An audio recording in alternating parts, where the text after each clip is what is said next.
коррупция менен талналма күрөш болуп эсептелет.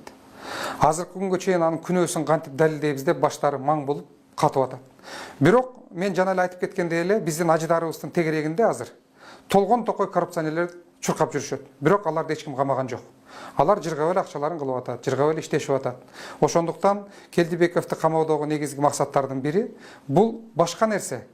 Кимиңер баш көтөрө турган болсоңор, кимиңер мага каршы тура турган болсоңор, кимиңер келечекте президент болом деп, премьер болом деп ойлой турган болсоңор, бардыгыңар түрмөдө чирейсиңер деген гана сигналды биздин ажыдарыбыз элге тараткысы келген. Бирок мен ойлойм, Кыргызстанда эч убакта президент эмес ажыдар болсо дагы каалаганын кылып, элди каалагандай калчап, саясатчыларды каалагандай камап коркута албайт. Кыргыздар андай улут эмес.